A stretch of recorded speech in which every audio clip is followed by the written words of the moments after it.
like hop. All right, let's do that sit out arm lock against the Whizzer or Overhook that I've done a couple times in my recent video about the narrated rolls with my 120 kilogram student. So I got a couple questions about how I do it, and let's show it to you in a video. So sit out arm lock against Whizzer. So he's having a Whizzer and I was like hop. Boop. Okay, let's try a different angle a bit. Can you be in front of here? This. Yeah, okay, so if he's holding Whizzer, what is it? Try it good. Okay.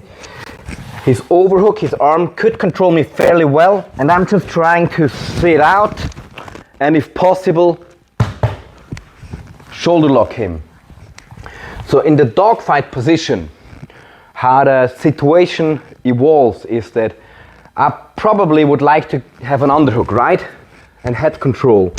I would like to either go for the back, if possible, best advancement in position that I could possibly have, or maybe take the side mount, or go for the back and make him fall, or one of the other attacks from a dogfight position series.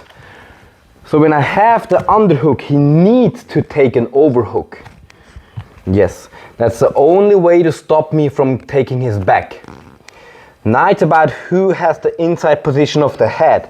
Now I got the inside position, now he has the inside position. The one with the inside position has a clear advantage over the other guy. Now who's on top has another advantage. And so if I'm on top or have head control, I could just advance. But now possibly he has head control and he's on top, and maybe he's even stronger than I. So I will need to try and escape on the bottom. That's the only way that's open right now. So I'm just gonna sit out. So I'm using my elbow, standing on my far side foot, and sit through like so. Then extend my neck and I'm on the back. And now in the most basic version, I would now reach for his hip and take the back position and then start wrestling again. But in a more advanced version, if possible, I will try to, so I got an underhook, he's got an overhook, and when I'm sitting out, I use that arm to control his arm. You see, it's still here, the arm. Take here, and now I work on trying to bring his left shoulder to the floor and make him put his left side of the face to the floor as well. So I'm pushing to stop him from rolling. Okay? And now I already have very high control over his shoulder and arm.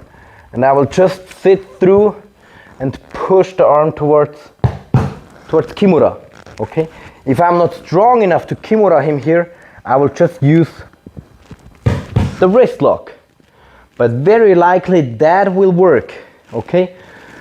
The worst that could happen right now is still a very good advance in situation for me. He could possibly roll. If I reduce pressure, he could maybe roll, and I'm still on top.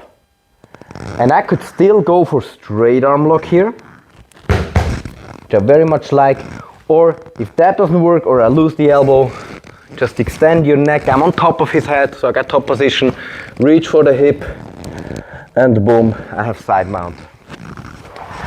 So it's just a beautiful little addition to what I would do anyways. I would sit out, obviously, and then just try to wrist lock. Can you get a, so I'm here, he's got a Whizzer. Now again, step by step, boop, he's on top, he's pushing, so that opens up that gap here. Sit through, boom, push, pressure. My head, the back of my head is on his back, trying to block him from rolling. I sense that his chest is pretty flat on the floor now. I got still control over his arm, and boom, Kimura. If it wouldn't work, take the back or just advance in position as needed, as wished. Okay, once again, it's fairly simple and straightforward. Pop, whap, and ratsch. That's it. Dankeschön.